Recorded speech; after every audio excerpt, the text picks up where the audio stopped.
My name's Peter Yates for the Local Government Association, and I'm the Vice Chair of the Industry Response Group Competency Group.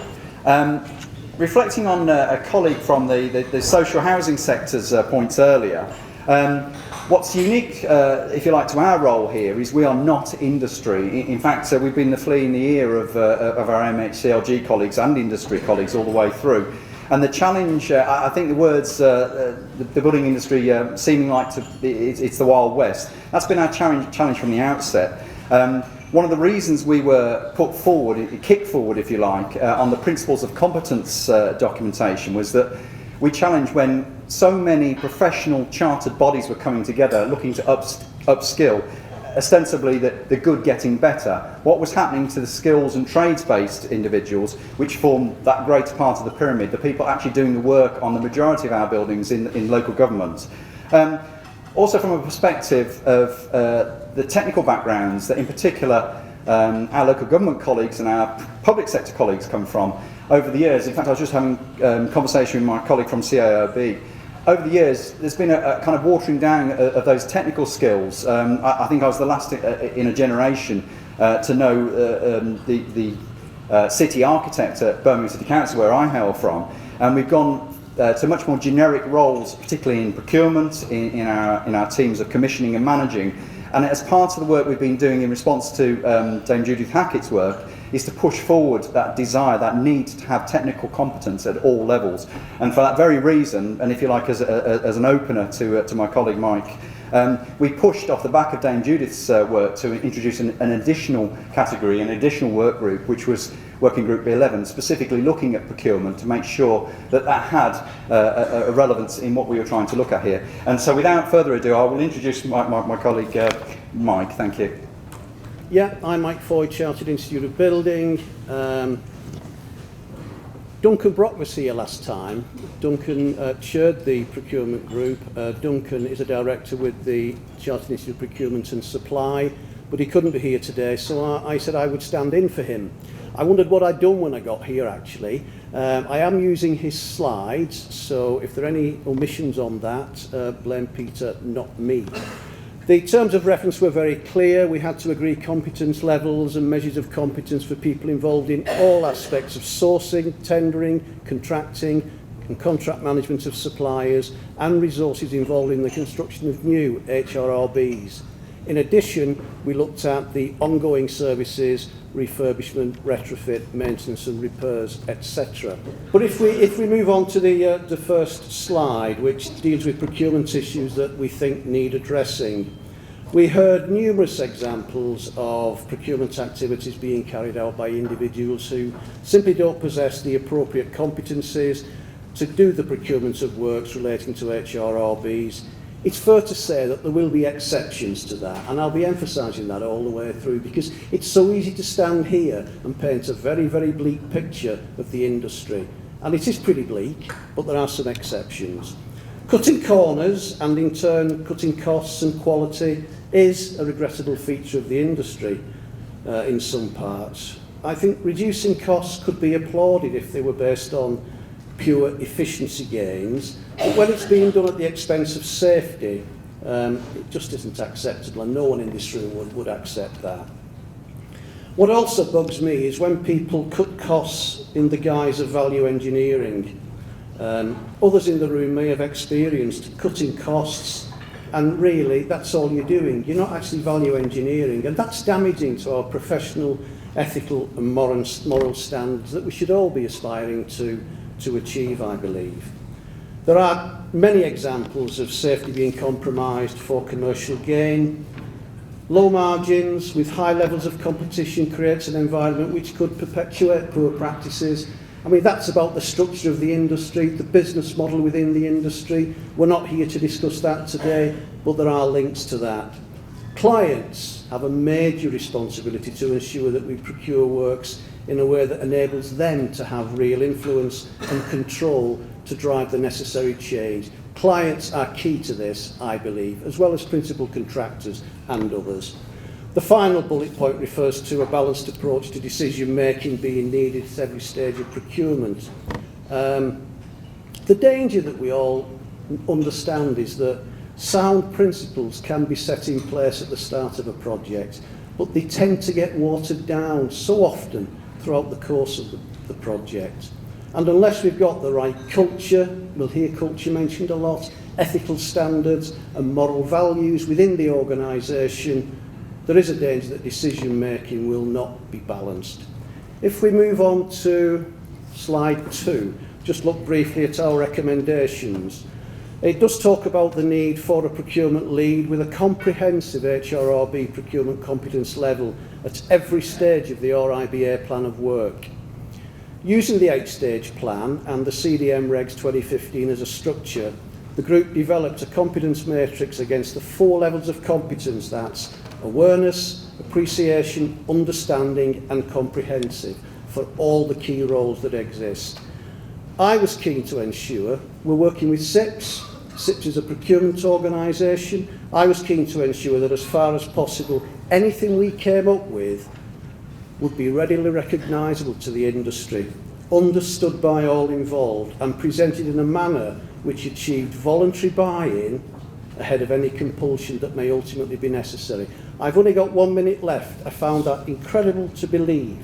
But let me say, is that right? Have I been going on so long? Let me say, you can paint a bleak picture. It's not all bleak out there, but there is a heck of a lot of work to be done. I would plead with you to look at the competence framework that we've put in place and let us have your observations on that, because I need it to make sense to those in the industry. Thank you. So, I'm now going to put on my hat as Chair of Working Group 12. And as Graham said, we started off not being part of the picture, but actually it was agreed that procurement and products are pretty important when it comes to looking at this whole topic. So, I'm going to go the right, no, sorry, let's do this. Right. So I think the key thing we've got to consider from a products point of view is how this affects the rest of everything else. Products are the DNA that make up the rest of the construction industry. And the focus that we immediately got to is, okay, so how do clients, designers, contractors, and supply chain, how do they react and interact with products? And how does that affect the basic information that goes on to achieve the safety of buildings? It's some key questions that we were trying to unpick. How many people in all the decision-making processes are aware of the critical decisions? How do they understand how to make those critical decisions? And what effectively can we bring to that conversation to ensure that we raise the bar, that we increase competence, understanding, and therefore better outcomes? And those were the challenges confronting us. Products rarely work in isolation. I think there's a lot of conversations going on at the moment about the product as if it's an entity in itself. And I think we do have some challenges when we start to look at testing, start to look at how we monitor this work going forward, how we look at buildings holistically, I think is a real challenge. Because after all, we have lots and lots of product manufacturers doing their best to produce a product which is perfect as it hits the marketplace. But then what happens to it? How does it get built into a building? How does it get assembled into a functioning array that achieves the results that we want? That's actually crucial to how we go forward, how we get a functioning building that is going to be safe and stay safe for all time. So we started to look at these various aspects. We started to break down how we could effectively develop a system that would enhance and improve these circumstances. So we came up with a number of fundamental principles. One is looking at the analysis through the lens of the RIBA plan of work, and after all that's been established for more than 40 years and is pretty well known across the industry, and it's had some tweaks and changes in those years, but it's a fundamental bedrock of how people interpret construction products. If we then add to it the refurbishment activities, and so our simple way of doing that was to bolt on another set of the plan of work, but use that in a refurbishment vein. And we then started to consider what attributes people need in their interaction with products. And so we came up with what we call the SAKE analysis. So that effectively is another acronym to get your head around, and that breaks down into skill, attitude, knowledge and experience. A lot of people, I think, have those in one form or another in their various ways of analysing competence. We like to feel that attitude towards what you're doing is key to getting a good job, getting things focused. Now, how do we apply that? And I'm not expecting you to read this, clearly it's very small, but what we've effectively done is put this into a matrix, so you've got the plan of work across the top axis, and down the side we are addressing all the major actors that would take part in a construction project, or in running a building, or a combination of the two.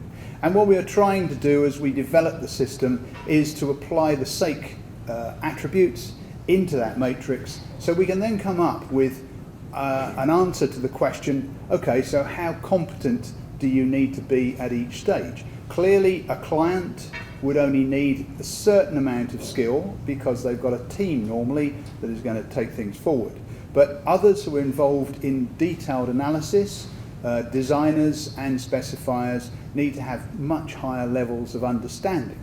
Applying that to all projects and all products then starts to get us to the point where we can ask the question of the rest of industry, are all your people competent to the right level to understand how to specify these particular products, and therefore how to install them?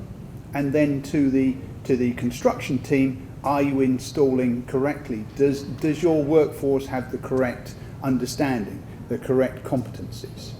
So we're trying to then break this down in terms of what sort of level does each person need to fill in this matrix. We've kept it fairly simple at this stage, so we're looking at 5 levels of competence ranging from general to expert. We think that at this stage it's better to keep these things very general. We will be developing the way in which this could roll out, and we're looking for feedback from the consultation, obviously.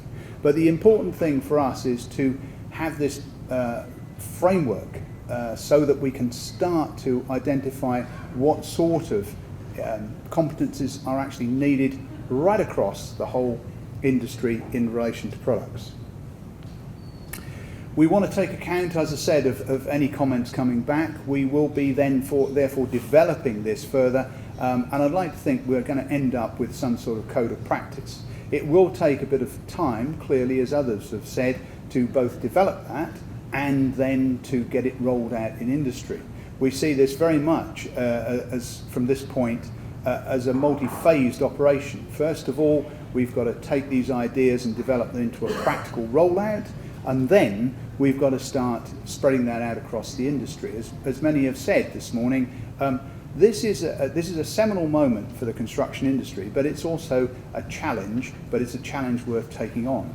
We need to get to a point where everybody in the industry understands what products they're using, why they're using them, and how they get built into buildings to make them safe.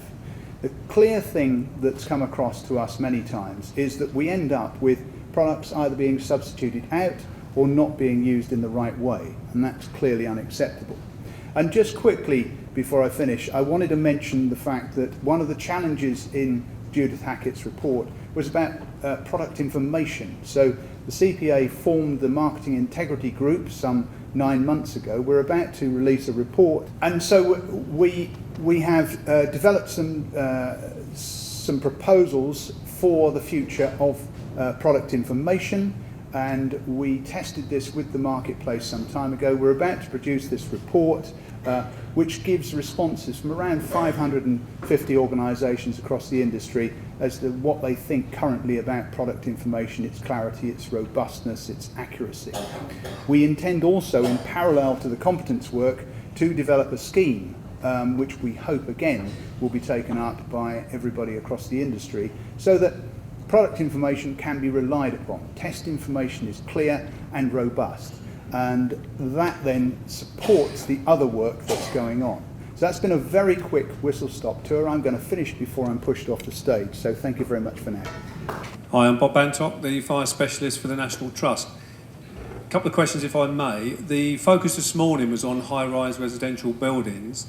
Are you now saying that with your product information, that's now going to be across the wider built environment and not just high-rise? And if I add another question to that, the REBA plan of work, there was an original one to do with fire safety, which I thought was going to be a separate one. Is that now rolled into the REBA plan of work, and will it include fire safety? Right, so taking those in turn, our approach right from the beginning was the fact that you can't really draw a line in the product arena in terms of these products are going to be used for this particular type of building or not. And also products don't have generally a natural dividing line when it comes to what their performance is, whether they're just fire or just something else. Some do, but many don't. So our approach right from the beginning was our focus is all buildings and all topics. And what we really want to be seeing is generally a raising of the bar of competence right across the arena. Taking a wider view though, and Graham alluded to it early on, it was key in the Hackett report that Judith Hackett said that what we need is a culture change right across the industry. So where this did start, obviously with the Grenfell disaster, and the obvious focus right now has got to be fire and high-rise, clearly all of the things that are being done, all the regulatory reform, all the competence work, and all the other things that are going into this are about reform of the total industry to create buildings right across the board in future that do actually work, perform, and are safe. Just moving on quickly then to the plan of work. The RIBA plan of work, I know, is being upgraded as we speak, and there are several overlays to the RIBA plan of work, BIM and fire being two. And I think the principle is that we will still have a base structure to the plan of work with a series of overlays picking up on various topics. If I may, just as the Chair's prerogative, if you like, just to pick up on the point as well, across the numbers of groups that are involved in this, as Graham alluded, there's 130 odd different organisations. Everyone's got a slightly different view as to what this should encompass. Certainly from local government's perspective, our view is that habited buildings per se need to be pulled under this umbrella. It can't simply be the case that those living in a building over 18 metres and under an HRRB classification are safer than those that live in, large mass, lower or medium rise. So I think it's a piece of work where we've struck out specifically to focus on this, and if we can make things work for this, then we'll look cumulatively as an industry where we can roll it out. Liz Mail, a question again for Peter, if I may. Obviously, as a marketing communications professional, I've got a particular interest in the marketing integrity group. Could you say a little bit more about the involvement of trading standards and maybe the Office for Product Safety in any of that work? Yes, Liz, thanks very much. We've been talking to trading standards and talking to the Office of Product Safety. Both are changing their remit slightly. Really, for trading standards, this is about giving them more resources so they can actually respond to the marketplace better. One of the continual criticisms that we've had is with the product regulations, those standards are not enforced. But equally, when we turn to trading standards, they say, well, we don't have the resources to do it. So we're very grateful that there is now a focus on that. And that, again, is wrapped up in the new organisations to form an overarching body, bringing about certainty in terms of what is going on in the construction industry generally. So nobody should be in any doubt that whether they're specifying something, whether they're constructing something or maintaining something, there is going to be an element of overseeing what they're doing, and if they get it wrong, there will be consequences, there will be sanctions. That applies to products as it does to any of the other operations. And then the Office for Product Safety, originally created really to do with the safety of products, but I do believe the government is now moving to extend its remit to cover construction products as well, and that would be really welcome. So we are working closely with them, so the scheme that we're trying to come up with obviously synchronises with their aims and ambitions as well. So it's really good. Thank you, Pete. Paul White, I'm here today as a member of the Smoke Control Association. We haven't heard much about smoke today. In fact, it was nice to hear Lindsay actually mention it. It doesn't really appear in the Raising the Bar report at all, and there's no defined competencies looked at there for smoke control specifically. Now, it's looked at generally as a procurement issue, not a product or a design issue, because it comes generally under fire engineering, but a lot of fire engineering says seek the advice of a specialist subcontractor. So we would certainly like to see something specific about smoke control in the REBA plan of works if we could. So it's just to try and raise the profile of that and where it comes. It's very difficult to back apply sometimes a smoke control design into a building that's been designed with all the shafts in the wrong place, etc., etc. So we need to bring that earlier and make it a design issue, not a procurement issue. And just one other point with regard to a lot of the fire safety products that are out there, the majority of them that have harmonised ENs require third-party certification, and that brings us back to your issue about how that's being policed. On the first issue of smoke, a number of us sat here on the platform today, and amongst the audience, and certainly amongst the working groups, also sit on a host of other groups. In fact, I can see colleague Barry Turner from LABC. We sit on the BS 8414 group, the forum looking specifically at the standard that underpins the cladding fire spread. And as part of the public consultation, and from local government's perspective, we've been very strong in terms of voicing our concerns about the design aspects, in particular smoke and the toxicity of smoke, and the inclusion of fire-rated or fire-retardant products that cause all sorts of nasties to be put out in the event of a fire. And where's this being included for? It's something that we will absolutely chase down to the ground. From our perspective, we have been very vociferous as a group with regard to supporting combustible ban and moving industry to actually take positive and real action as opposed to just talking about it. Yeah. And if I may, certainly as far as I'm concerned, all my colleagues in the architectural fraternity do take smoke very seriously, but it probably just doesn't come out as probably as well as it should. But if I also, in terms of the RIBA plan of work, I know the RIBA are here in the shape of Adrian, and really it's not our gift to say what they're going to do, but clearly we're working closely with them, and it's in everybody's interest, I think, to make sure that a fundamental structure like the plan of work is used across the whole industry in the best way possible. Firstly, procurement should never be, when it comes to safety, should never have money as the lead on procurement. There was a number of organisations still putting money at the top of the procurement register. But also the other thing is we need some fast track way of bringing new innovations in so that we can bring them into the market. But also the most important thing for me, looking at documents, is certification. We often get, it's commercially sensitive. So because it's commercially sensitive, we're going to give you 3 pages of a 48-page document. And I say, well, we're not buying from you because I want to see. So UCAS accredited bodies that are certifying, they need to be able to separate the commercially sensitive, how a door's built together, for example, a fire door. I don't care what type of lock uses you put in the wood. I don't understand wood doors, but I don't care about that. What I care about is how the door was burnt when it tested, how it tested. That information needs to be a part 1 and part 2 so that these companies can release the documents to people who are going to look at the certification to decide whether or not a company wants to buy that particular product. And finally, on your sake... I'll take those 2 questions if I may, because we'll run over time. Sorry. Can I take those for our procurement colleagues? Otherwise he'll get no time again. I was only going to comment that the financial aspect of procurement is critical.